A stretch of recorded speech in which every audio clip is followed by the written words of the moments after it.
Welcome to the Local Insider Podcast, a show about everyday people who make a big difference. Rice Lawn Care and Tree Services, your trusted partner for tree care in Booneville and surrounding areas. Specializing in expert tree care and removal, they handle every job with precision. Stacy in Booneville said, Kevin and his crew did an excellent job removing 3 trees. Great price and quality work. Highly recommend. From hazardous tree removals to routine maintenance, they've got you covered. Serving Booneville and the surrounding communities with honest service and competitive prices. Call Rice Lawn Care and Tree Services today at 479-206-1582 for a free tree consultation.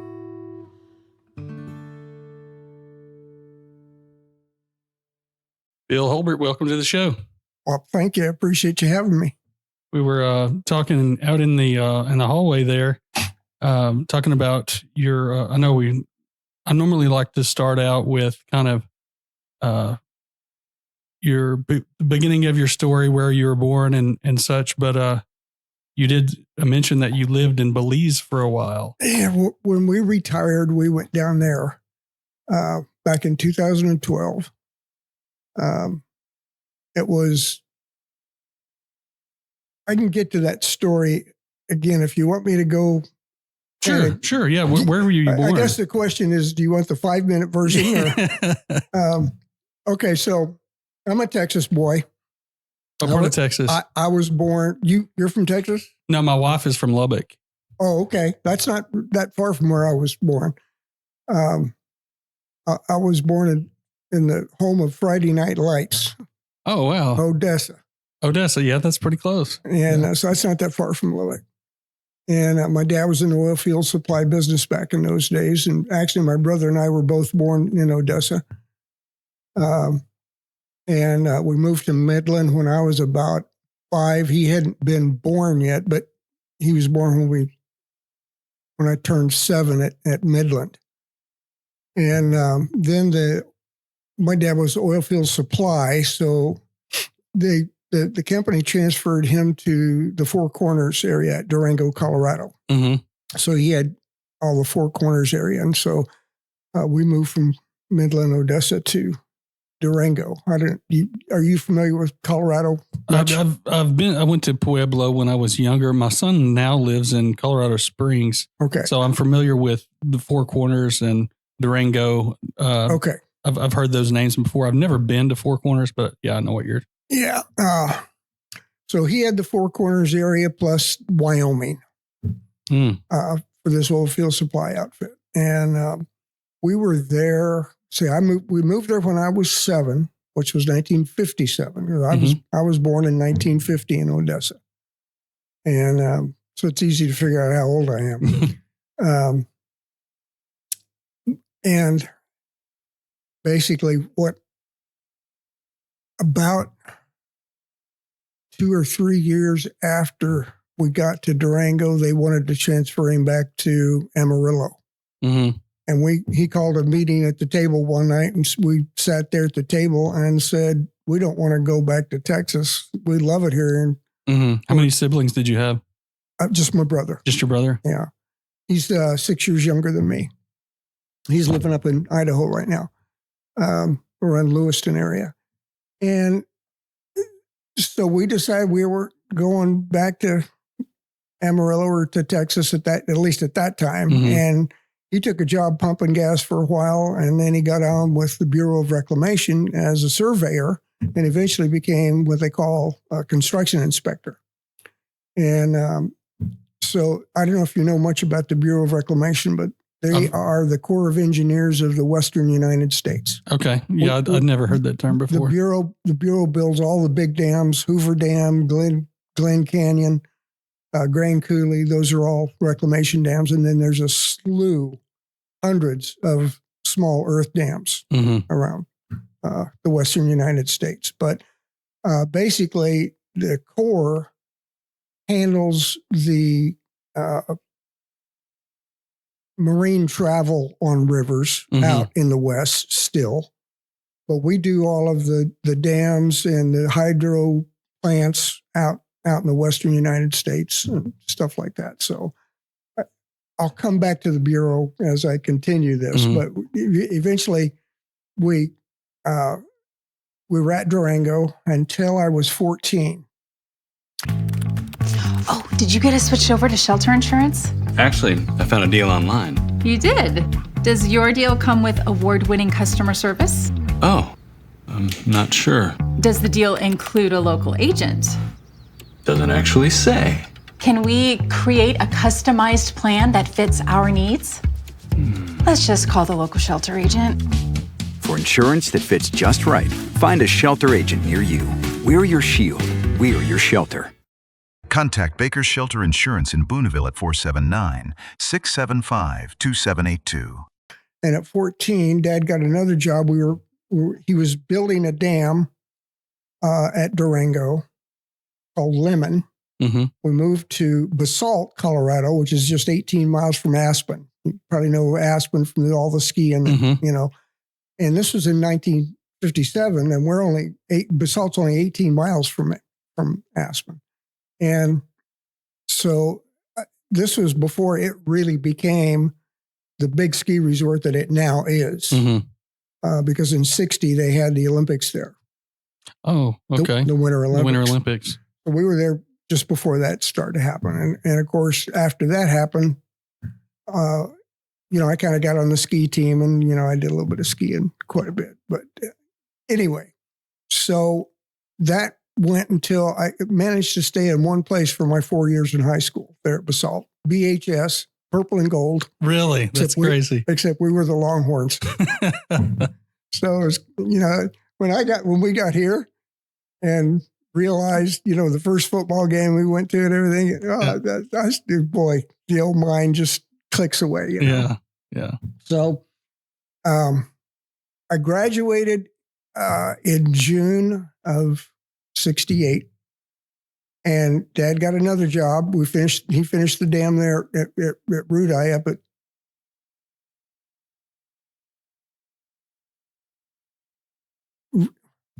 well, I don't know if you know much about Uray and Ridgeway. It was Ridgeway Dam. Anyway, we finished that job. He finished the job and got a job in Henderson, Nevada, which is a suburb of Las Vegas. And we were really up at Boulder City. And what they did was they built the first tunnel to go out underneath a lake. And this was Lake Mead. You know, the big lake, you've heard of it. Oh, yeah. So you go out underneath the lake and you tap it, just like a sink drain.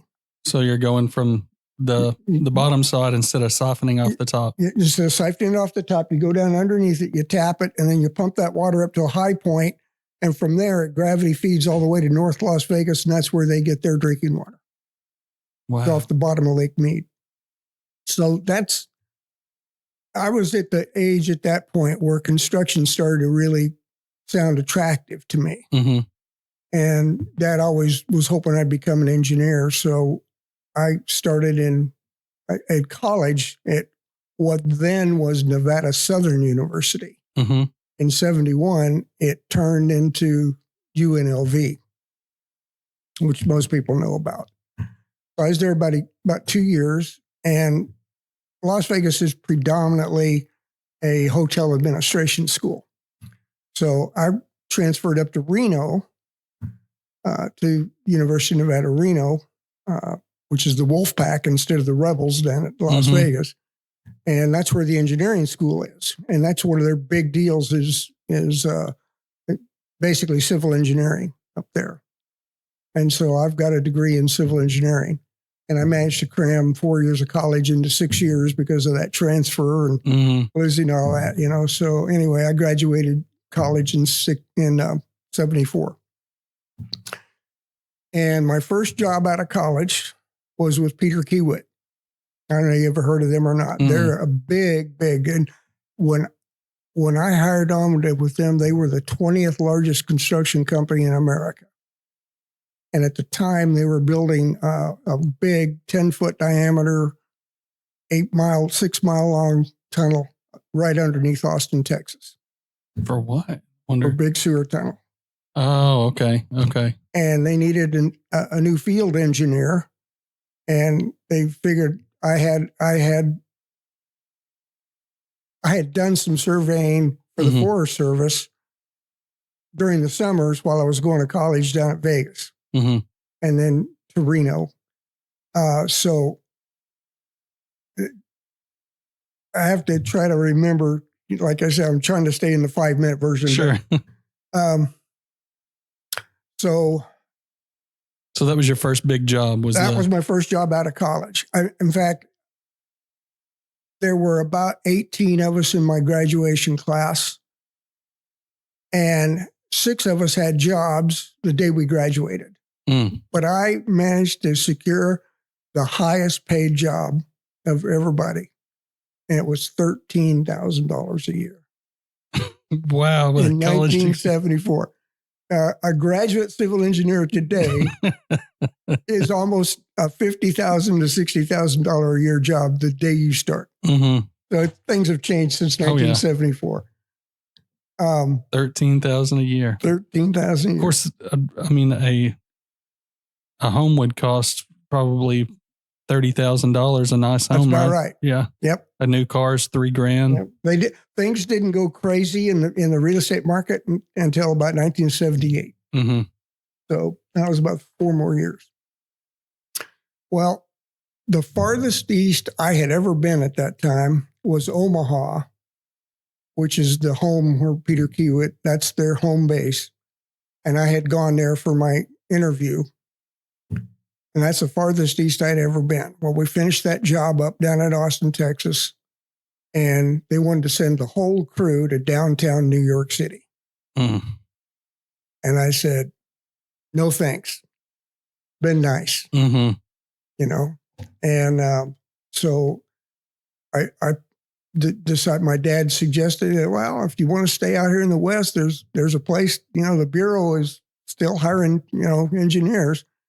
And so I became a construction engineer for the Bureau of Reclamation, and I built dams, canals, pipelines, irrigation systems, tunnels, and I loved it. I mean, you're outside all the time. You know, you're getting your hands dirty. You're helping contractors, you know, make good decisions on how they should actually follow the plans. And that was really what our job was as a construction engineer, not a design engineer, because I did not want to become a design engineer. I didn't want to sit at a drawing board all my life. You know, I wanted to be out where the action was. So you take what the drawing engineers do and help the contractors apply it. And then you also make changes in the field, and you have to, you know, because their designs don't always work. So you have to make. No, that never happens. It never happens. Engineers never get it wrong. We used to laugh about that all the time, but it just, you know, that's just one of the things. Engineers love to change things. They say. So that's where that went. So anyway, I got a job out in Willows, California, with the Bureau on these canals, and canals have pumping stations, and they have small dams that they use as, you know, collecting water to change the elevation of the canals as they go downhill and one thing and another. And then you've got irrigation systems that go off of those. And then you build electrical pump stations off of those that, you know, feed, you know, the irrigation districts and one thing and another. And I sent you that thing the other day, and that gives you an idea. Right. Very interesting. You know, how the water system works out there. And so that's where I was on that deal. And a couple of years went by. And like most jobs, you don't always get along with the boss. Well, in the government, when you're working for the government, you can't be fired, even if you're on the bad sorts with the boss, which that's a good thing. But you also don't have to put up with a bad boss. Right. And one thing led to another, to not get into a personal story there, but, you know, one thing led to another. And I decided I was going to try to do something a little bit different. So I started looking around, and I ran across this job as a field engineer for the Forest Service in Southeast Alaska. So if my hand is Alaska, this is Southeast Alaska. Okay. You might have heard of Ketchikan, which is down here. I was at Petersburg, which is about. Okay. You can't drive to those places because they're all on islands. Mm-hmm. And it's like the fjords of Finland, one of the most beautiful places in the world. Mm. But like we were talking out in the hallway a little while ago, every place has its pluses and minuses. Mm-hmm. Well, the bad thing about Petersburg, if you know anything about Seattle, Washington, they get a lot of rain. Right. Seattle averages 82 inches of rain a year. Petersburg averages 120. So Wow. it's pretty wet. Now, if you're going to go up there to enjoy it, you go between May and August. Mm-hmm. Because there are times between September and April that it will rain 24 hours a day, 7 days a week, for months at a time. And I'm not talking about a little mist. So I'm talking about rain. torrential rains. You know, Like, when we have a good rain here, Mhm. that's how it will rain in Southeast Alaska for months at a time, 24 hours a day. so in the winter months, is that Well, snow? the Southeast is not as cold as the mainland of Alaska. You get those 70 below zero temperatures up around Fairbanks. And Petersburg averages, I guess the average temperature there is probably 45 to 48 degrees. And it'll get up to 60 in the summertime. It's Mhm. just, that's t-shirt weather for them up there. Mm. For us here, it's, Jacket weather. it's jacket weather, So they swim and Oh, all water sports and all that? The water temperature up there is about 38 degrees. Oh, wow. So you're not going to be swimming in the ocean up there. Mm. And there are still along the Canadian side, you've got the Canadian Rockies go down through there. Okay. And so there's a lot of snow up there on those mountains. And you'll get, the rain and all the cold and gray. That's the bad part. The good part is it's some of the best fishing in the world. I bet. I was used to catching, growing up in Colorado, I was used to catching, if you caught 1.5 pound, 2 pound trout, Mm-hmm. man, you were doing something. You know what I mean? Mm-hmm. I got up to Southeast Alaska, and the first time I went out was these guys to go halibut fishing. And I hooked a 15 pounder. Wow. And I thought I'd died and gone to heaven. And all these guys are saying, throw it back. And my mind is going, throw it back. Are you kidding me? 10 minutes later, I had a 50 pounder on. Are you kidding? And that's the way it went. You never kept anything under about 30, 35 pounds.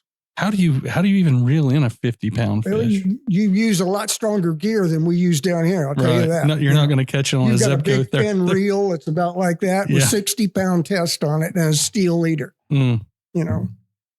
So fishing and hunting is the great part of Alaska. Mm-hmm. You've heard of the Kenai Peninsula. Well, that's over here by Anchorage and, comes off of there. Mm-hmm. And then you get, Kodiak Island, which is where you're going to go brown bear hunting, Right. Stuff like that.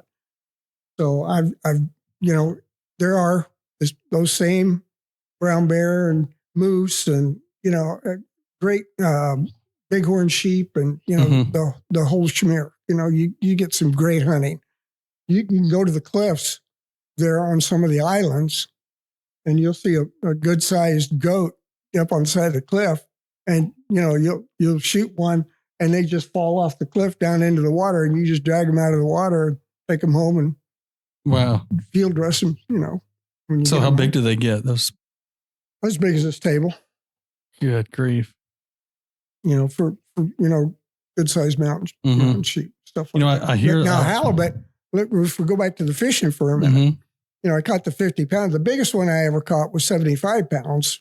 But my buddy, the friend I still have up there, he was out fishing in the Sound one day and caught a 350-pound halibut on sport gear and managed to get it up and got some people's attention. They all ran down to the 350 pounds. 350 pounder. And they all got gaff hooks in it and drug him up on the shore. Right there in the Sound in Petersburg Harbor. That's like a beluga whale. Yeah. Well, speaking of whales, that's another thing that comes through the Sound at Petersburg is you get the orcas. Yeah. You get the big whales. Right. The what do they call the blue whale? No, not that big. The next one down from that one. I just went completely blank. What about narwhals? Do they have narwhals? No, not that I've ever seen. So you can be out there fishing and one of these big orcas will come up right beside you and look at you. You got those big eyes, and you freak out. You know? Is he going to eat me? Yeah. Anyway. So there's, Southeast Alaska's got some amazing things, and it's great. Did you ever bag a bear from Kodiak Island? Black bear. Black bear? Yeah, I shot black bear before up there. I've been brown bear hunting, but they really, if you're not on a river, chase them down in the spring when the fish are spawning, because that's when you'll find a bear in the streams mostly. And what happens is, basically, if you're just out in the woods, you're going to probably run into a black, but they're actually more ferocious than the browns. The browns don't like people. They'll stay away from people. If they know you're out there, they'll go the other direction. And you got to spend some time hunting a brown bear. Yeah, but when you do go hunting for them, your head's on a swivel because they're so big. Yeah. They've got a big one stuffed in the Alaska airport at Anchorage that's 13 feet tall on his hind legs.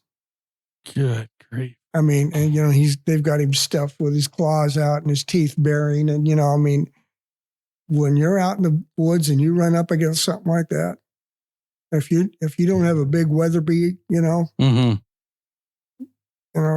just SOL, as they call it. Do you think people used to hunt those with spears?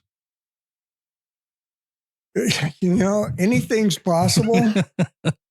And to think about it, the Inuits up there in northern Alaska, they've hunted, the polar bear, which is a good sized bear too. Yeah. And like you said, with spears and stuff like that. But I heard once, I don't know how true it is. I heard a polar bear would hunt a man for 2 days. Yeah. Yep. They'll search you out. They'll track you down. You're not staying in a tent. If you're going for polar bear, you better be in a cabin or some big machine. Some big machine. I heard a story. I think it was, I can't remember who the outdoors guy was, but he was talking about the brown bear that live on a certain part of Kodiak Island. And I've never really wanted to eat bear. I always hear it's really greasy. But he said that these bear on this specific area they feed mainly on blueberries, and that the meat tastes like blueberry. Yeah, that's true. Wow. Yeah, the brown bear and the grizzlies, which is what you're going to find on Kodiak, are, they're, with the exception when the fish run during spawning, they're vegetarians. Right. A lot of people don't understand that. But the black bear's the same way in reality. Right. Like most of the black bear here, and the black bear that we have here are a lot smaller than the black bear up there. Right. They're oversized dogs here. Yeah, 300 or 400 pounds here, whereas in Alaska they'll be up to 600, 700 sometimes. And then of course you get the big brown bears, and they'll be 1,000. So anyhow, back to the story of my life and how I got to Booneville. I was married. I had 2 kids at the time, and I came home one weekend from work, and everybody was gone. One of those found out that the wife is down the street. Anyway, so what happened after that was I took the kids, and we went back to Colorado, and I got a job back with the Bureau of Reclamation, building my last dam there at Ridgeway. And I spent the next 16 years raising 2 kids. I got a boy and a girl. And in fact, my daughter still is back up at Petersburg with her husband and 3 kids. So I got 3 grandkids back up there at Petersburg, Alaska. Yeah, I see some of your vacation pictures on your Facebook page sometime. They're in Alaska. They have a baseball season up there. I never thought yeah, and my grandson from her is only 10 days younger than my oldest grandson from my son, who lives over in Dallas currently. But he was a really good athlete. Last year, they won the state championship for 2A. Wow. In Alaska. And then he got a baseball scholarship at Wenatchee Valley College in Washington. So he wanted to go to a junior college first before, just to hone his skills and, because he's a catcher and he plays shortstop. But he'd never caught anybody that can throw faster than 80 miles an hour. Well, of course, most college kids are, can throw 90. Right. At least, So anyway, so he's on scholarship. In fact, we're going up there in late April this year to watch him with some of his games. That would be neat. So that's in Washington State. Washington State. Yeah, it's on the eastern side of what are those called? I can't remember the name of that mountain range up there. Grand Tetons or something like that. No, that's in Idaho. Oh, in Wyoming. Anyway. So anyway, after the divorce, and I raised the kids for 16 years. I was back in Montrose, Colorado at the time, and I spent about 5 or 6 years there finishing that dam. And then I got transferred to Denver into the home office of the Bureau of Reclamation, which is in Lakewood, Colorado, which is a suburb of Denver. And basically, they turned me into a claims negotiator, which contractors always file claims. Your specs weren't good, or we've got some of the best spec writers in the entire government. For big construction projects. A lot of people when you work for the government, a lot of people associate government workers with Postal Service, or Department of Education. So like that. They don't associate it with the Corps of Engineers or the Bureau of Reclamation. We're the construction arm of the federal government.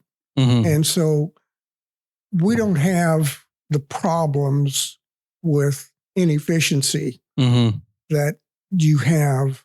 In fact, China and all of the other countries around the world, from the Middle East to Asia, all hire former Bureau of Reclamation and Corps of Engineers people, or get them to come even during their careers that go over there and help them learn construction techniques. And so that was, one of the things that was interesting, about work. You got a lot of different types of construction. And one of the things that I did do when I was there at Petersburg was we built logging roads. And all of that beautiful timber that's in Southeast Alaska, if I show you that again, this is the largest forest in the entire national forest system in the United States. And it's got the biggest trees, with the exception of the redwoods down in California. These are, 4 and 5 foot diameter spruce that are 150 feet tall. Not a stick of that beautiful lumber ever came to the lower 48. It all went to Japan, every stick of it. Really? We buy their cars, we sell them our trees. So that's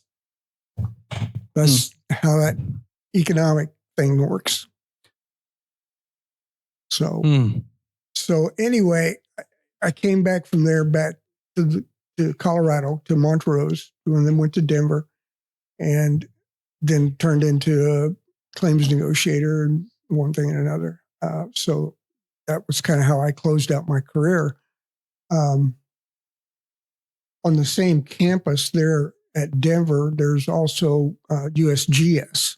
And I spent a little time with USGS doing basically the same thing. Because even though they're a geological survey, they also do construction, for different things that have to do with, I did some four hole drilling and logging of, drill holes and, stuff like that for geology and stuff like that. So I've spent the time in geology, and this is one of the reasons why I know we're not millions of years old. Every time I've been in a situation to learn geology, everybody thinks geologists are dead set on this, millions and billions of years things, but they can't explain it. When you really start to look at geology, we start talking about the layers, okay? Okay, the layers are there. There's no doubt about that. It's this business of dating those layers. You'll get a layer like this, and they'll tell you it's 1 million years thick. Well, how could that be? Especially when there's no erosion in that layer. And there's no evidence of cataclysm or anything during that time? Nothing. But what they use is they use that technique that everybody's heard of. It's called radiometric dating or radioisometric dating, or, if you're going to try to do wood or something, then you go off into the carbon dating. But both of those techniques involve 3 unprovable assumptions. That carbon is always decayed at the same rate? That's one of them. Right. Things decay. It's not just the carbon for carbon dating, of course, but if you're going to do radiometric dating like argon or potassium or one of the others, what's the decay rate? Has it always been the same? What was the difference between the amount of parent and the daughter elements at the beginning? That's a guess, right? And so there's those 3 assumptions, and it just, you can make up any number you want. Yeah. So it's one of the reasons I became a Christian. Was that there's, I'd rather see something in history that gives me a good foundation historically, as opposed to something that's made up because I've got a wild idea. So, how old do you suspect that the Earth is? Well, I'm a conservative, Bible believing Christian, so I'm pretty sure it's not over 10,000 years old. Yeah. We'll say 6,000 to 7,000 years is, if you go through all the dating of, how the Bible lists chronology. Right. The pedigrees of the different people. Yeah. So, essentially when God created the earth, it wasn't like, it was a literal 7 days. Is that what you're saying? Yes. And when he created the trees, they weren't seeds. They were full on. It was made to sustain life. The thing about that part of the creation, we're not sure exactly how fast things grew then, but with somebody who is supernatural, things can increase or decrease at very rapid rates. And so you have to consider the fact that, when he said, let the plants be here on this day, by the next day, they were full grown. Right. To a certain extent. Now, the other thing is, when the earth formed, it wasn't the 7 continents that we have today. Right. There was one continent, and it didn't have the big mountains in those days either. You talk to any geologist, they'll tell you about the continent Pangea. And that is what split apart in all the continents we have today. and the earth moved and the tectonic plates shifted. And that's where we got the mountains from. Mhm. And everybody says, well, where'd all the water go? The water's always been here. Mhm.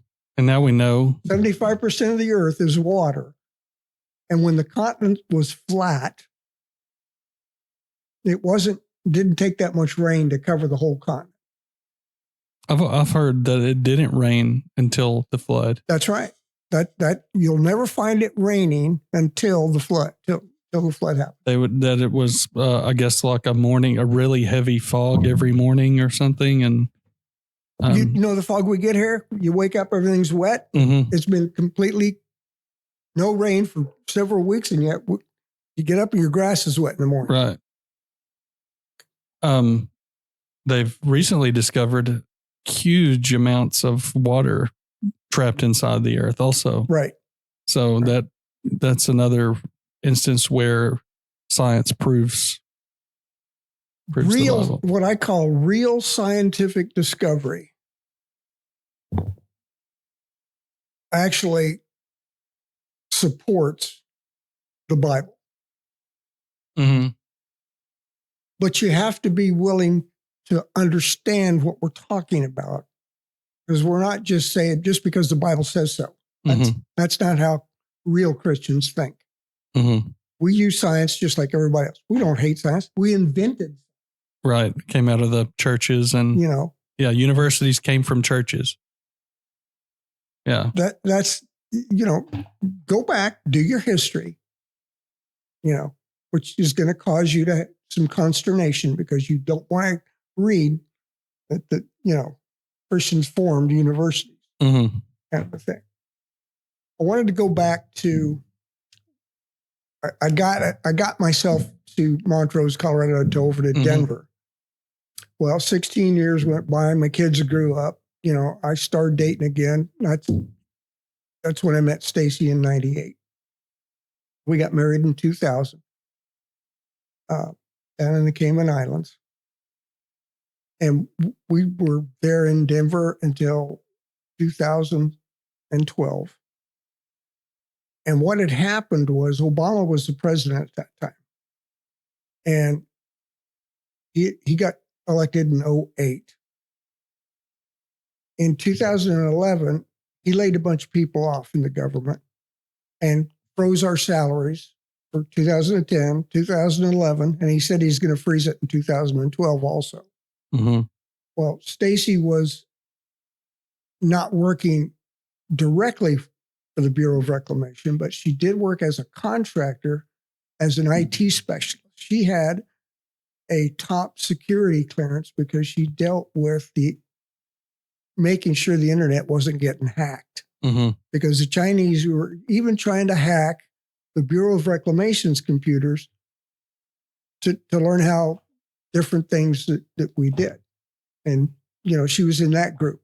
And that's how we met. We were in the same building, but on two different floors. Mm-hmm. And one thing led to another over the years. And we met in 98, got married in 2000. In 2011, they laid her off, the company that she was working for. And this was a big deal back in those days because this is where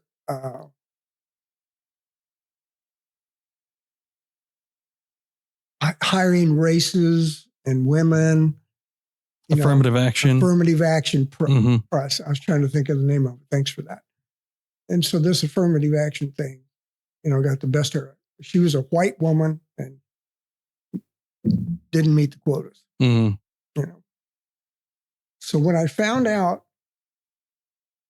shortly thereafter, it was in, I think, October that she got laid off of 11, we decided that if Obama is going to freeze, I had been almost 30 some odd years, 35, 36 years in service at that time. I could retire with 30 years of service. Mm-hmm. So I had, with what I had done with the Forest Service, one thing, I had almost 40 years of service total. And so I just decided there's no point in sticking around because I can't improve my retirement package at all by sticking around another year. Mm-hmm.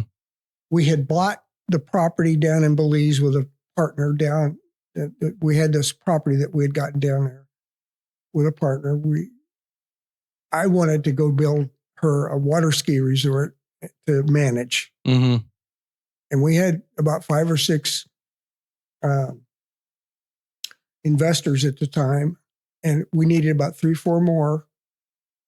And if we'd have gotten those, we'd have been able to do the project. That was in 2006, and then in 2008, the economy crashed. Mm. And of course, our investors ran for the hills. Oh, yeah. So I said, well, okay, we're not going to build the project. That's obvious, but let's just go live in Belize. So we did some thinking about it. And in 2012, I retired in March, and in May, we went to Belize. There was a cabin on the property. It was an old cabin, needed a lot of work. And we spent the first 2 months that we were down there living in a little motel and driving out to the site every day and fixing the cabin up. And once we got the cabin up to speed to where we could live in it, we moved out to the cabin out in the bush. So the government of Belize has no objection to non-citizens. One of the things that convinced us to buy in Belize, we looked at Costa Rica and some of the other countries down there. The one thing that Belize offered that no other Central American country offered was you could hold title to property as a foreigner. Every other country down there, including Mexico and Costa Rica and all of them, it's a 99-year lease. I see. That's the best you can do. So we wanted to hold the property, actually have title to it. So did you have to, being a landowner, does it automatically give you citizenship, or did you have to leave every so often? No, you still have to do a bunch of paperwork. We had to join what they call the retired persons program. You had to be able to show that you could, bring at least $2,000 a month into the country of Belize. And so we had a little card, that identified us as being on this program that they had. Mm-hmm. So that we didn't have to every 30 days go over to get our visas updated. And so that took care of that part of it. So, we did our thing. We started raising chickens and fixing the place up, and one thing led to another. And, we'd go scuba diving, and like we were talking out in the hall there a little while ago. And we'd go jungle hiking, and we'd go up in the mountains of Belize. They've got mountains there just like Costa Rica does. Mm-hmm. They have ruins in Belize as well, right? That's another thing that is great to go see. The Mayan ruins are absolutely phenomenal. There are 25 bucket list items to do in Belize. And 4 or 5 of them are certain ruins. Some of them have to deal with Belize fishing or scuba diving or going out to the islands or jungle hiking or whatever. And but the ruins, one of the ruins is Caracol. Mm-hmm. It's right on the Guatemalan border. It almost looks Southeast Asian, but it's Mayan. It's strange. Mayan. Yeah. Well, when you get to looking at all of, like you mentioned, it almost looks Asian. Mm-hmm. Okay. You've heard of the Tower of Babel? Oh, yeah. The ziggurat. Yeah. These are all ziggurats. Mm-hmm. The ones in Mayan country, the ones in Incas, in Peru, they're all the same thing. Yeah. How is that possible? Unless these people all came from a similar background. Right. They were all taught from the same book. When you start looking at these things, and you start to realize, what? The Bible is not some made up story. It's real history. Mm-hmm. And that's another thing that, convinced me. Mm-hmm. Yeah, there's there's pyramids on every continent. Every continent. Yeah. A lot of them haven't been discovered. In China, there are some big ones, but they're still under the mounds. Mm-hmm. They've dug into them enough to find out, well, yeah, this is a ziggurat. Yeah. But they haven't uncovered them. They don't show them as their big tourist thing is the Great Wall. Mm-hmm. Yeah, they're not allowed to excavate or take pictures or anything. They won't acknowledge that they're pyramids. It's like our big step pyramids are big, huge mounds up in the Northeast. And I hear that there was one in Tennessee, that there was an ancient. There's actually some in New York. Wow. There's some all over the Eastern Coast. Mm-hmm. Anyway, so we spent those 3 years down there in Belize, and it was an amazing experience. Wouldn't trade it for anything. Like I was telling you and your wife a little while ago out in the hallway, one of the things that we did we didn't go down on a mission trip per se, but we try to give back. And one of the things that we did down there was teach computers to a little school that, had some kids that could use it. Mm-hmm. And they had another mission group had given them the computers, but nobody had ever put them together. Nobody had ever taught them how to use them. So Stacy and I put them together, and we found some old tables that somebody had set up like a computer station. And we put all these together and started teaching these kids, how to use computers. And we couldn't get them out of class. We were the last class of the day on Tuesdays and Thursdays. And when the bell would ring, they wouldn't even look up. They were just, busy. Were they English speaking? Yes. That's another thing the reason that we went to Belize. There's about 5 main languages down in Belize, but it's old British Honduras. They didn't become Belize until 1981. So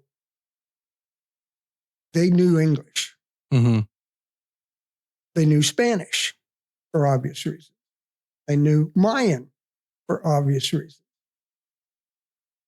Now, the other two are a little strange.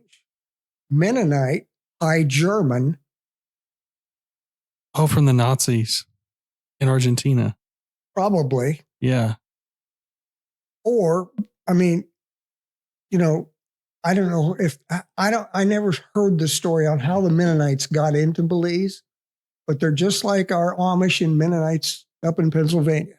Oh, okay. So it might have been a later or a more recent incursion than the 40s. But the thing that was interesting about the Mennonite, well, let me come back to them.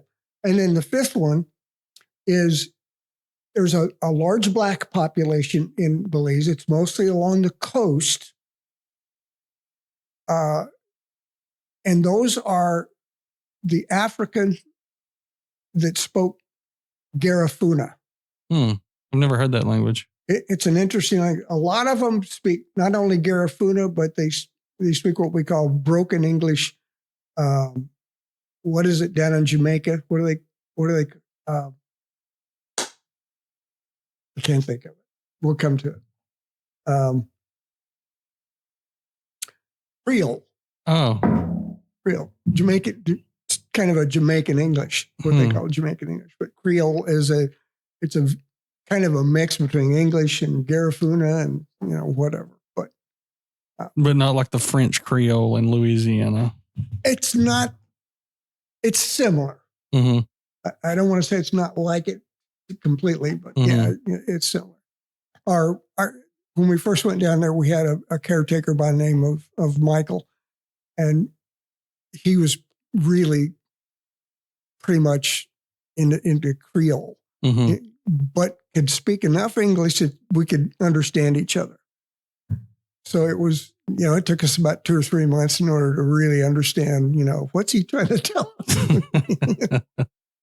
So that was a lot of fun.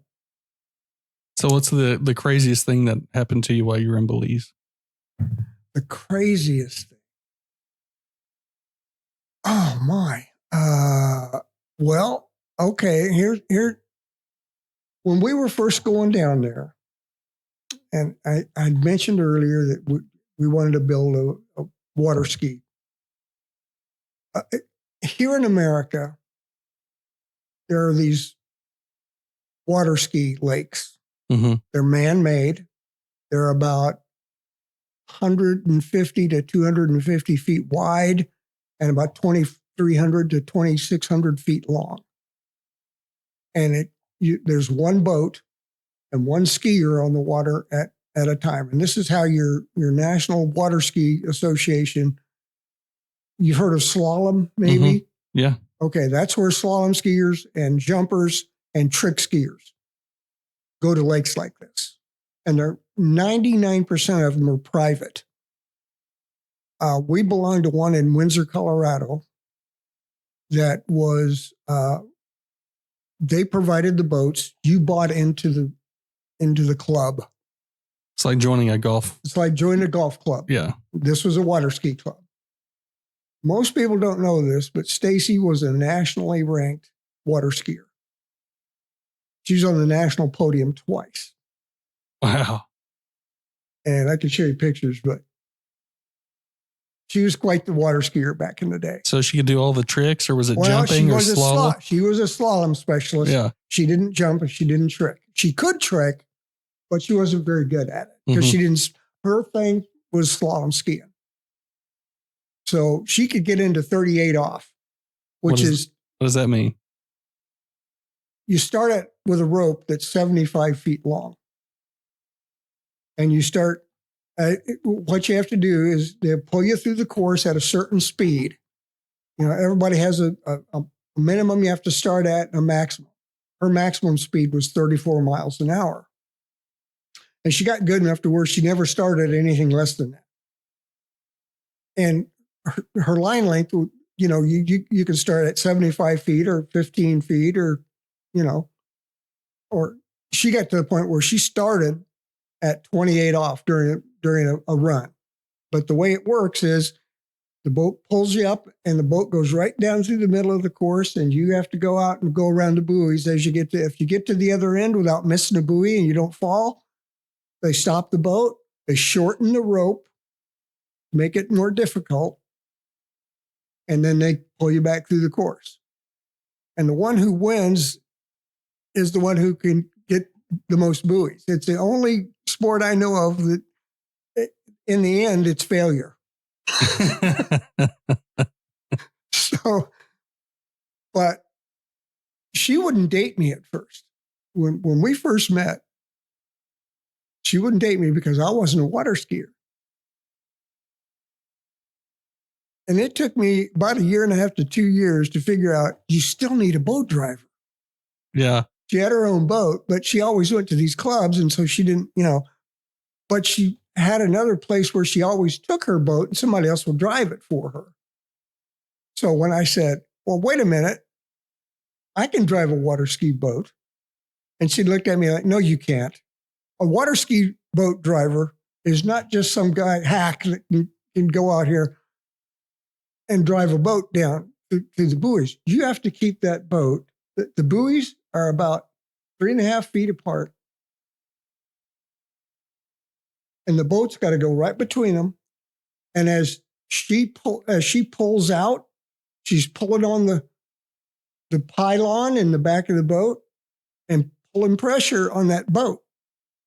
And when a water skier, especially a big water skier, like a 225-pound water skier, when he puts a cut out there, you got to hold that boat right in the dead center of that course. It's a lot of drag. It's a lot of drag.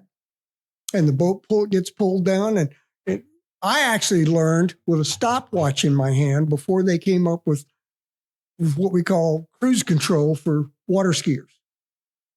Once they put cruise control into the system, then the boat could take care of it with the cruise control operating. But you had to operate the throttle, the stopwatch, and steer it all at the same time.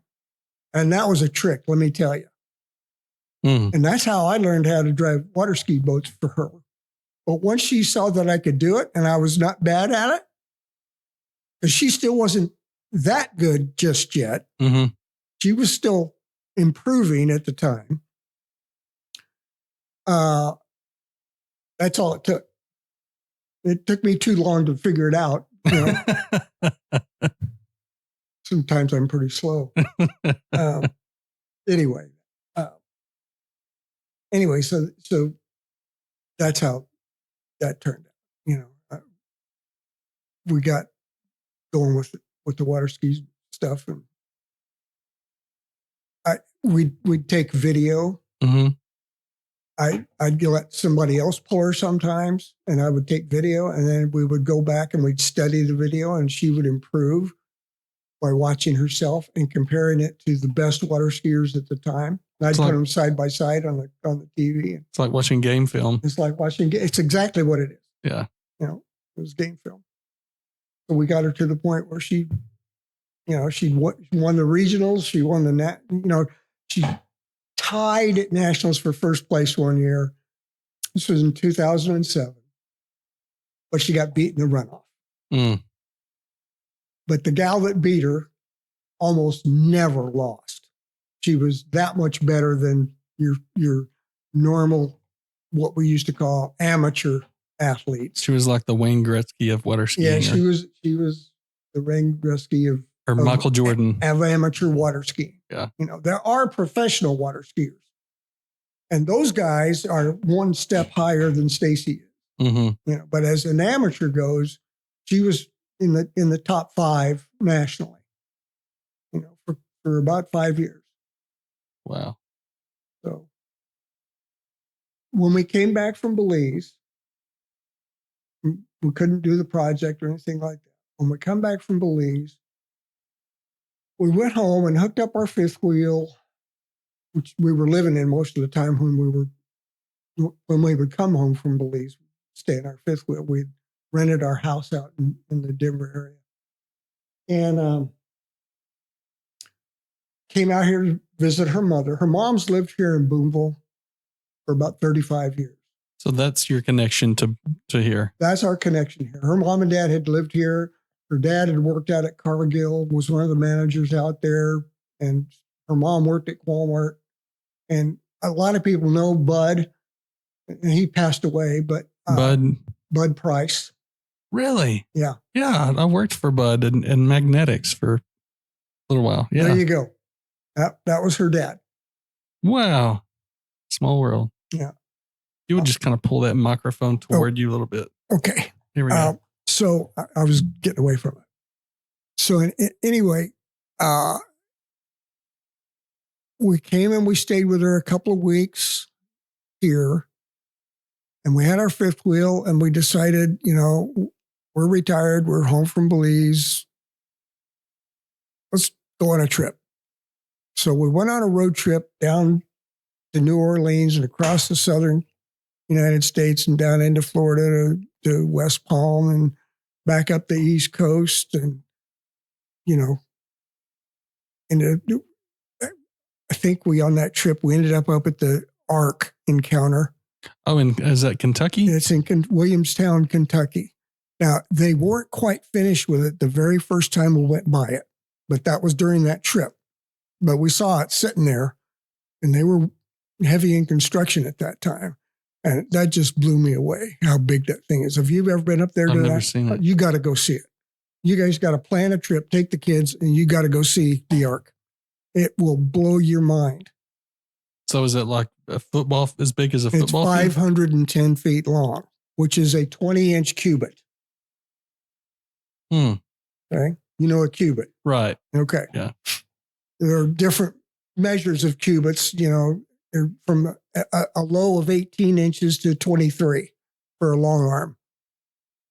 But yeah. So they're saying Noah's arm was about 20. They're just guessing, Yeah. But that's a biblical. It was 300 cubits long, which is about 510 feet. And that's how big that ship is. And it's about 6 or 7 stories tall. And so you can go inside of it and see all the different. Yeah, they show you how they took care of the animals and how they got them on board and how they got rid of the waste. And it is absolutely mind-boggling. So do they show you how the door was closed? Yep. They tell you. Yeah. So when we got done with that trip, came back through Booneville, just that we were gone for about from October to I think it was April. And in that 6-month period of time, her mom went downhill quite a bit. And we realized, we got to help her. Right. I actually, during the 16 years that I was raising my kids, one thing or another, I also, the last 6 years of my mother's life, I actually took care of my mom. Mm-hmm. And so I told Stacy, when your mom gets to be, can't take care of herself anymore, I said, I'm available. Right. And so that's what we did. And that was the story of how we ended up getting here to Booneville. And so what makes you smile when you wake up in the morning? the grace of God and my wife. Yeah. So you guys have been together since 1998, right? Yeah. So how many years is that? 40? Well, it's 20. This is our 25th anniversary coming up. Yeah. Yeah. You said that. We got married in 2000 on St. Patrick's Day. It's easy for me to remember that. On St. Patty's. On St. Patrick's Day. So March 17th is our anniversary. And you wear a green tux? sometimes. During the wedding? Yes. Actually, it was green, but it was flowery because it was You were in the Belize, Cayman Islands. and I actually bought her a dress and me a shirt when I was visiting with my brother. He had gone to he took us to Hawaii, just he and I. Mm-hmm. About 6 or 8 months before we were going to get married. My brother and I went to Hawaii together, and I bought her a dress and me this shirt. And they were green with the flowery stuff and a couple of lays. But she wore that dress and I wore my green shirt for our wedding. Wow. I can show you a picture later. I may have seen it. I think you or she. Well, it's on my it's on my Facebook page. Right. So if you ever look on it, it's. Yeah, I think I remember seeing that. And I was telling Lindsay, I was like, they as a couple remind me of, and she's never seen the movie. I was like, Michael Douglas, and I can't remember the lady's name, was in a movie where they were traipsing off through the jungle, and it's called Romancing a Stone.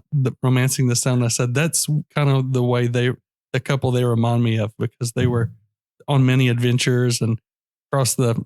Well, yeah, and I haven't even touched on all the adventures that we've been on, but Belize was the biggest one, I think. But I always tell everybody, get yourself a travel trailer, and when you retire, go see the world, go see the United States. Right. We have been above the Arctic Circle in our fifth wheel. That was another trip. It was just amazing. 5 weeks, 10,000 miles on that trip. And the trip that we did down around the southern United States and back up the East Coast, that was 10,000 miles and about 2.5, 3 months, 4 months. It's a tour. So, you just, every night, you've got the same house, but every day you open the door and you're in someplace different. Yeah. It's like magic. So what are you most excited about right now? Well, let me finish a little bit about when we got here to Booneville. Okay. One of the things that I praise God for is bringing us here. Mm-hmm. We had spent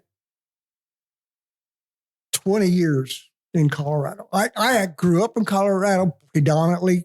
Like I said, I lived there since I was 7. Came back to Colorado, and so I spent 45 years of my life in Colorado. And she spent the last 15 to 20 years in Colorado. Well, more than that, 25 years. It's more than that, 20, 25. She's probably close to 30 years in Colorado. But as you know, Colorado's turned pretty liberal. Right. So I didn't really realize how liberal it was until we came to Booneville. And of course, Arkansas, being here in the South, is, very Bible Belt. Very conservative. Very conservative, which fit me to a T. Didn't know that at the time. What really fascinated us was the first football game we went to. We decided, this is back when the NFL had started with all this business of kneeling and, Oh, yeah. So we go to our first Bearcat football game. And the announcer says, "Will everybody rise for prayer and the Pledge of Allegiance?" And Stacy and I went, "What did he just say?" And we looked at each other, and they started with the Pledge of Allegiance. And then one of the kids said a prayer. You don't do that. You don't do that back in Colorado or just about any liberal state. Right. That's a big no-no. Most people don't realize how lucky they are here. And then, we sang the national anthem. And I thought we died and gone to heaven. It was absolutely amazing. And one thing led to another after that. We said, we're not going to spend any more money on professional sports. We're going to spend our money going to Bearcat football and whatever. Right. And that's how we got started, so to speak.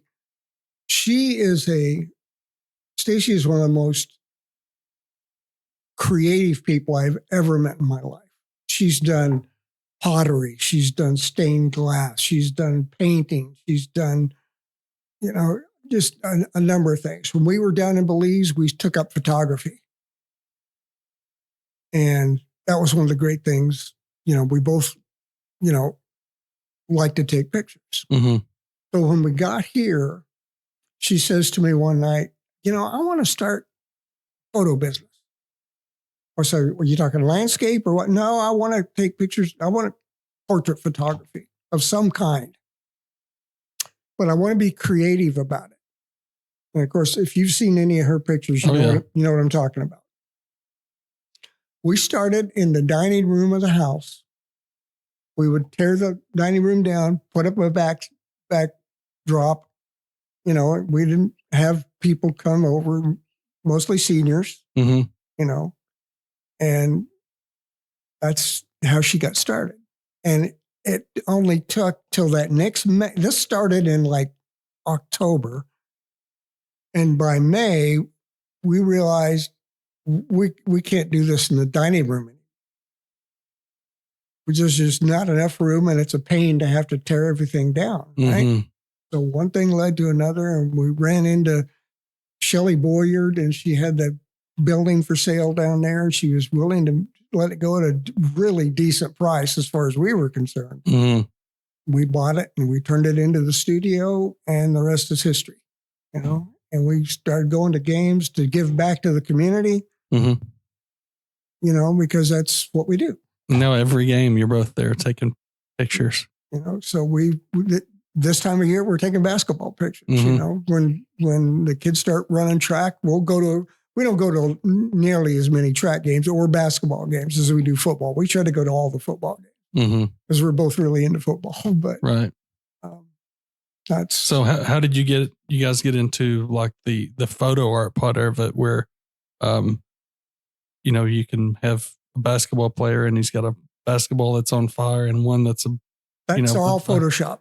Yeah, it's just Photoshop. Yeah, a lot of it. Now we've got a couple of things that we do where we'll actually, if you take butane and you take a little Tupperware thing and you fill it with water and Dawn soap. Mm-hmm. Then you take a butane can and stick it down in it and press it. Mm-hmm. And you fill the thing up with bubbles made out of butane.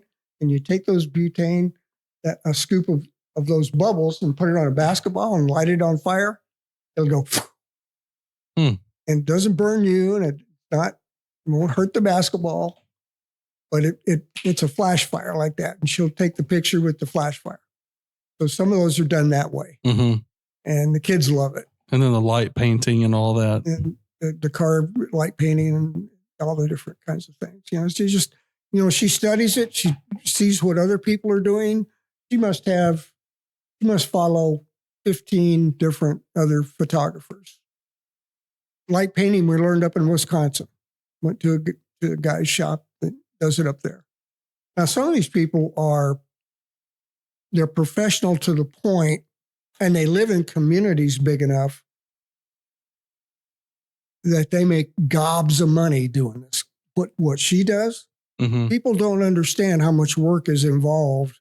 They think you can press a shutter or take one of these things out, and take a picture. You don't have a clue. Right. We took 900 pictures night before last at the basketball game.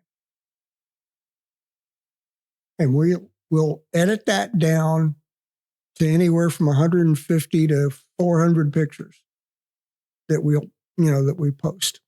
And then do you color grade those, or do you just? We do.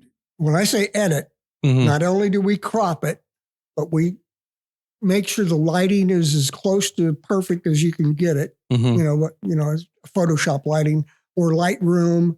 There's several different, programs out there today. And so she started studying all of that down in Belize. She studied program. We were able to we had to stick a great big pole up at our place in Belize because when I say out in the bush, we were out in the bush. Out in the jungle. Out in the jungle. Well, we're on the edge of the Caribbean, but still in the bush. And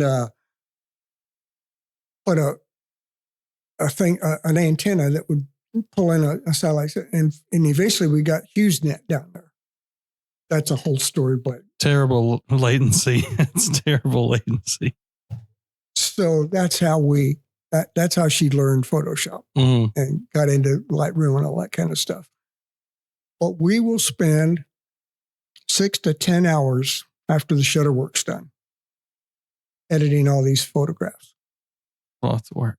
And then, of course, she hasn't, if you order prints and stuff like that, we've got a professional lab that we deal with up in Kansas City. Really? That we go through. Yeah.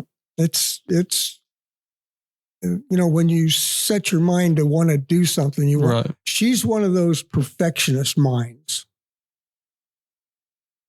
I can edit, but my editing is not perfection. It's good enough. In my mind, it's good enough. Yeah. Okay. She always reviews everything I do. Right. And see, I don't have the eye for it. I can do color grading enough for this video. Yep. But when you start shooting scenes and you have different LUTs that you use, and my eye's not trained to know what the white's supposed to look like. When you get old like me, my eyes have gotten to the point I'm getting cataracts, and I'm getting, I've got stigmatism really bad. I've got double vision, and these are curbing it to some extent. But, we're both of our eyes are starting to degrade to the point. I'm 75 now. I will be in June. And she's 64, going to be 65 in March. Which I started to make another little bit of a joke. I can remember my anniversary because it's on St. Patrick's Day. I can remember her birthday real easy because it's on my brother's birthday, March 1st. That makes it handy. I got married in 2000. I can remember that easy. Yeah. So there's lots of fun stuff like that. Let's take a quick break. I need to check on the cameras, make sure they're still rolling. Sure. Okay. So what period in history would you say you're most interested in?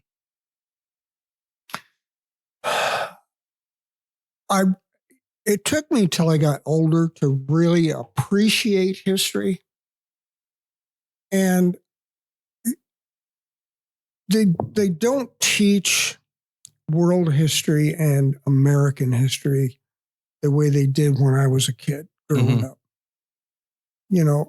I'm always saying something about something historical with the Romans or the Greeks or one thing and another, which all of that used to fascinate me. And Stacy wonders how I know that stuff. Well, that's what we were taught in school. Didn't you learn this in school? And she's 10 years behind me. And the answer to that is no, they stopped teaching that kind of stuff. Even civics class today, I don't even know if they call it civics anymore. But American history became my passion, so to speak. And so the last 250 years has been real interesting to me. Couple that with my biblical history interest.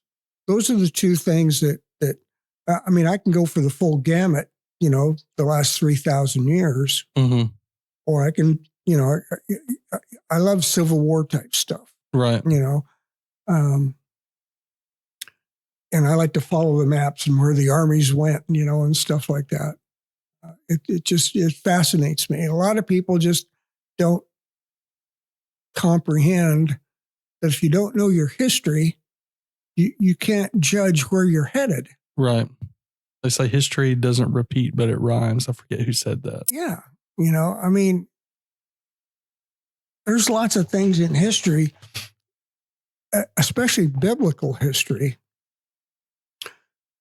that do you know, have you ever heard of the writer Jonathan Cahn? Yeah. The Harbinger. The Harbinger. Right. The guy who wrote The Harbinger. Okay, well, he's got have you read any of those? I haven't read the books. I've seen a lot of his lectures. Do yourself a favor. If you like to read, start with The Harbinger and go through that whole series. There's about, I want to say 8 of them now. And in that series, you'll come across one called The Paradigm. And it's absolutely fascinating how things that happened in biblical times that were prophesied to happen have happened again on American soil. And I'm talking about specific things that happened. And so it's like, it's repeated, but it's like a double prophecy. It's got Epiphanes. He's the first. How do I say this?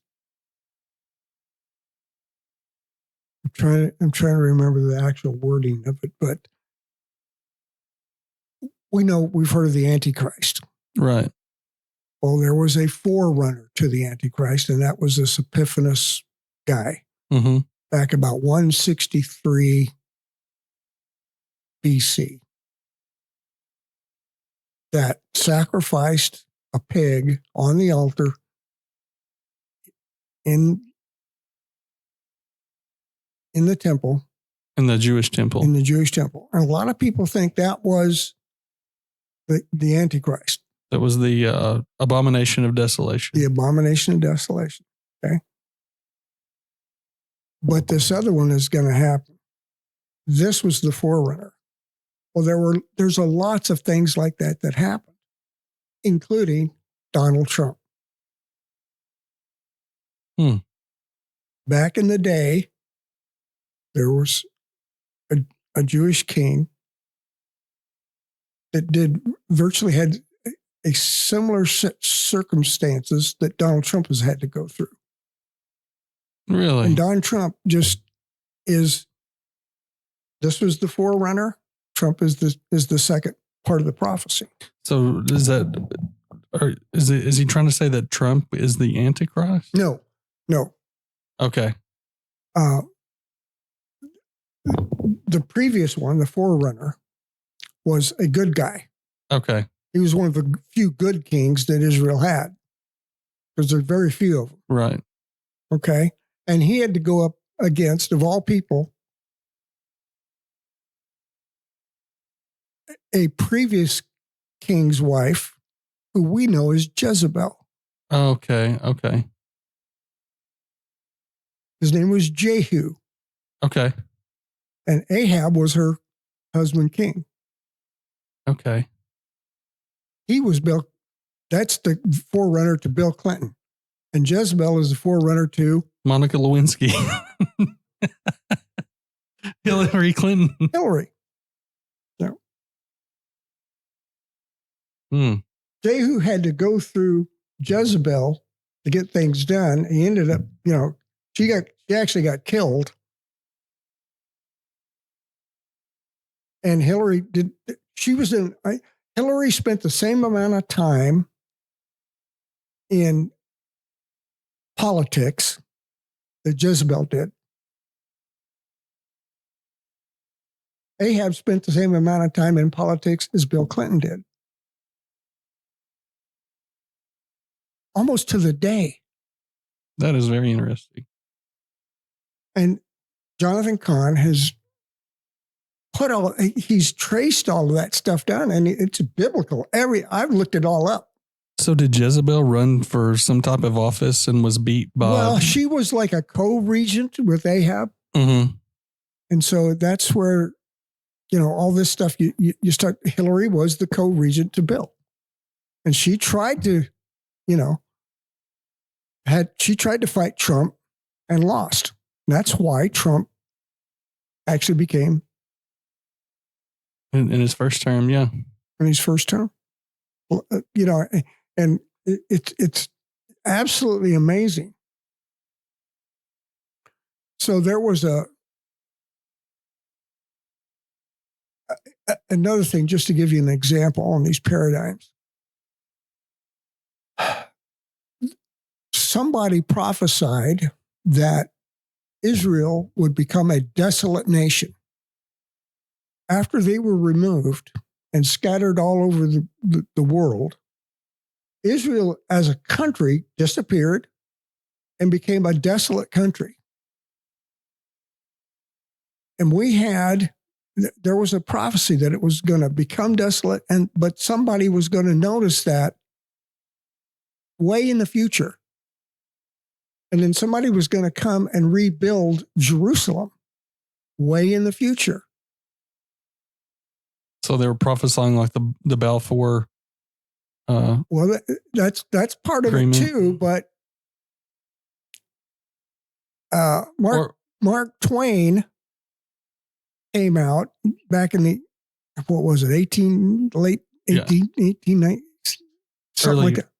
Late 1800s, early 1900s. Yeah. And talked about the desolation of Israel. Oh yeah. He said it was like basically a barren wasteland. A barren wasteland. Yeah. Okay. Mark Twain. Then shortly thereafter, there was a army officer from Britain by the name of, I want to say Warren, but I'm probably off on that. But he came to Israel with a survey crew to reestablish the walls where the walls were, and he remeasured the city according to the biblical literature, and found most of it. Mm-hmm. Because it had been 2,000 years, almost. Well, that's all in the Bible. That this guy's going to come and he's going to bring a plumb line and reestablish Jerusalem. He's going to measure it. Yeah, he's going to remeasure course. it. And that happened in the 1800s. And it'll happen again when the new heaven and the new earth.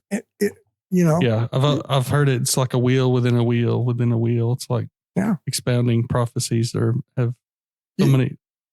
It's the same story told on repeat. Yeah, except nobody knows they're doing it. Nobody understands that this happened way before with different people. Mm-hmm. The bones are going to be re-put back together to make Israel started after he reestablished Jerusalem. The Israelites started finding their way back to Israel. Mm-hmm. And one thing led to another. And in 1948, Israel became Israel again. It's never happened before. Right. There's never been another civilization that was that was completely wiped out And then come back to their. and come back to the exact same land and reestablish itself.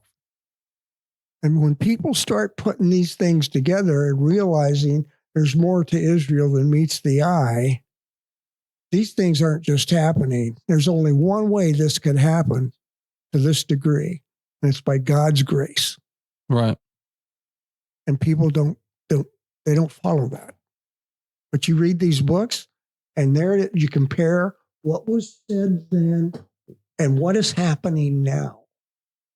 And it's absolutely amazing. And that's the kind of history that just fascinates me.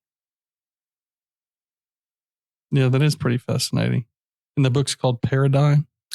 That's third or fourth or fifth, somewhere in there. You've heard of the Shemitah. Right. Those are all, every one of them is an incredible book. Just absolutely incredible. So what is your opinion of the Trump presidency thus far on his second term?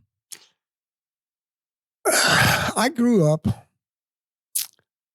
conservative, but in the 70s, actually even in the 60s, I appreciated some democratic thinking. John Kennedy was not a bad president.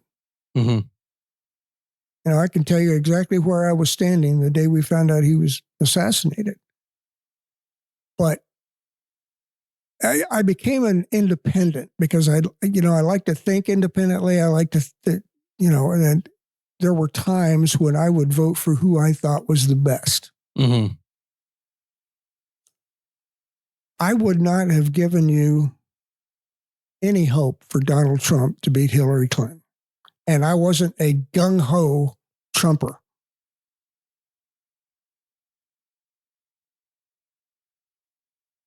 And so I had a Jim Carrey meme one time that had him making some strange face, you know how he does his faces. Mm-hmm. And it said, this is the expression you get when your choice is Hillary or Donald. Right. So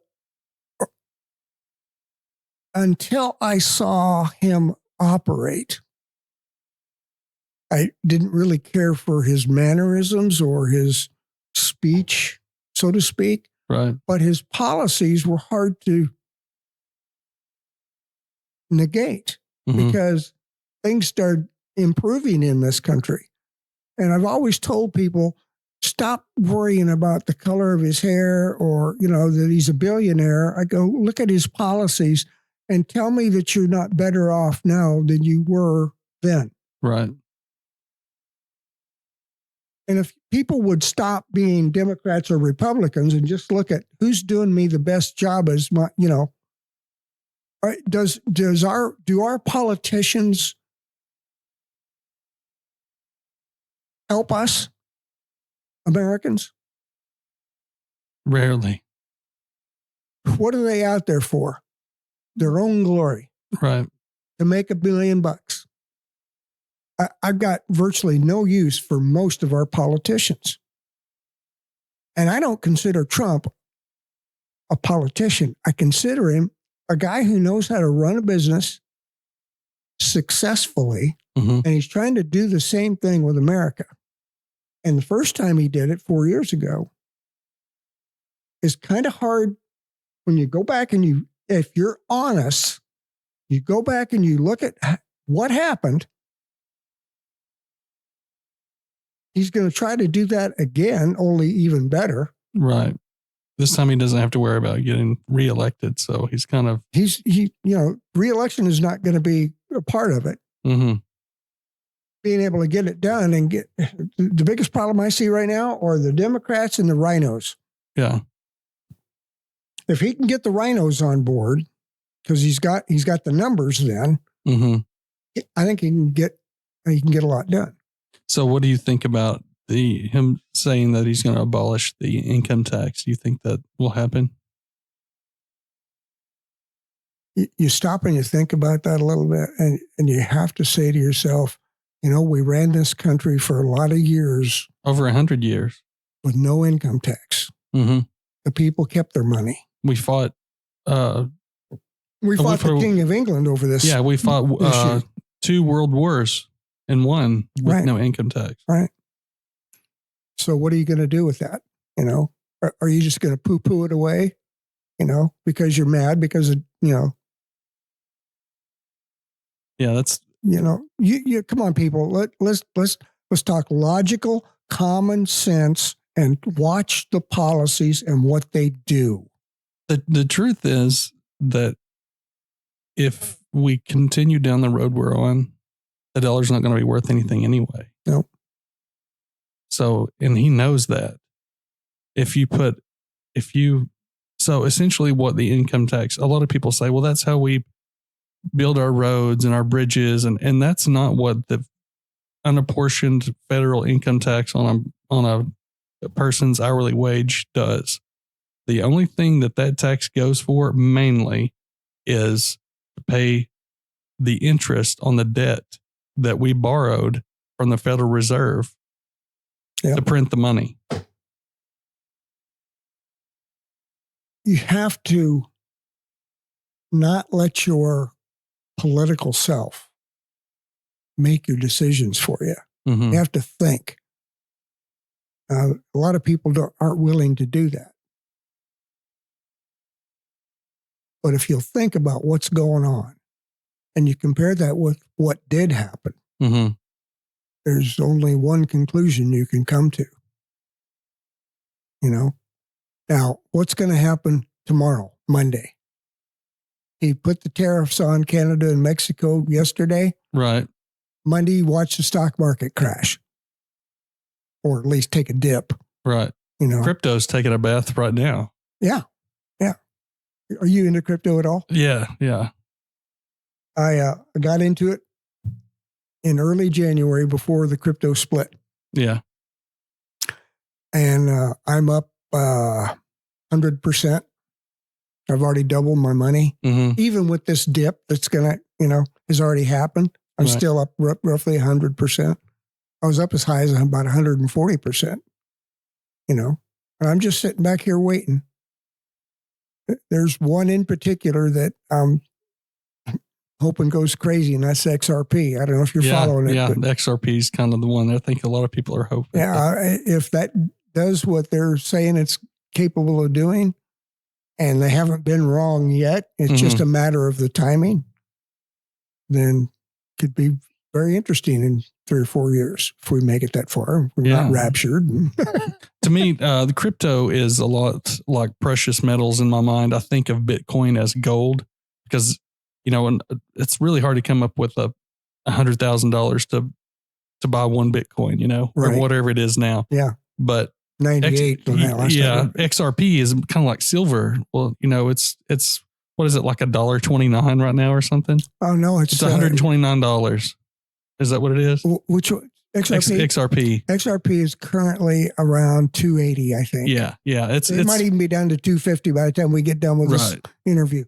But still, I bought it when it was 68 cents. Yeah. I bought it when it was 0.055 cents. Yeah, the one I bought like that is Shiba. Yeah, Shiba Inu. Yeah.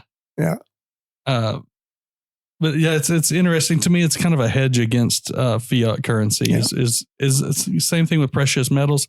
The only thing I will say about crypto is if the stuff really does ever hit the fan, and we have an EMP or whatever, we're just done for because you're like, oh, that's why they always tell you only invest what you can afford to lose. Right. And if you can afford to lose, that much, fine.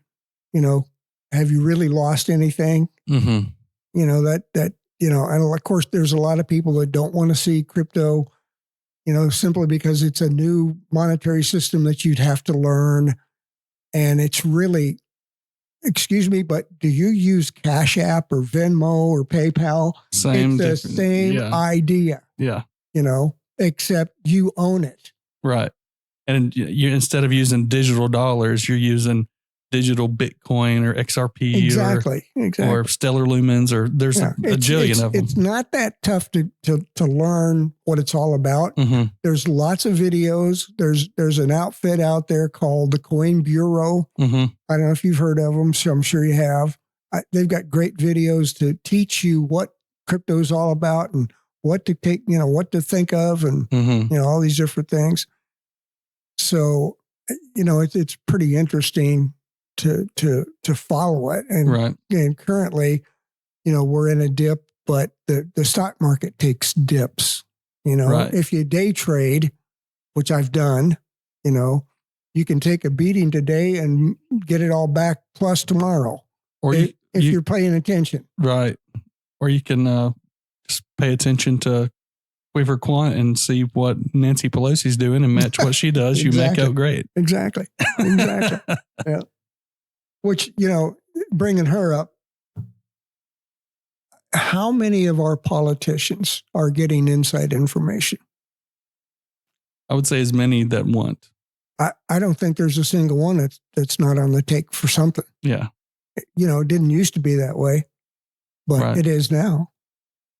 I think it's a kind of shows where we are in the scope of time, really, because it seems like with any civilization, I'm not sure if you're familiar with the fourth turning, if you've ever heard of that, but essentially what it says is that all civilizations go through these periods. Right. Yes. Yeah. And and it kind of shows where we are. Yeah. Because corruption is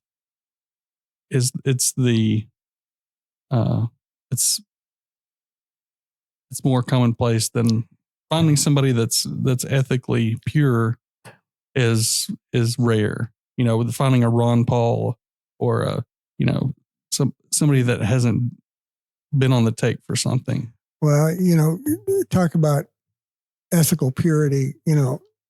If you're at all familiar with the Bible, you know that none of us is right. None of us is morally perfect. Right. Okay. One of the things that, I try to help people understand is there's only one person that's ever been morally perfect. And that was Jesus. Mm-hmm. If you prefer, Yeshua.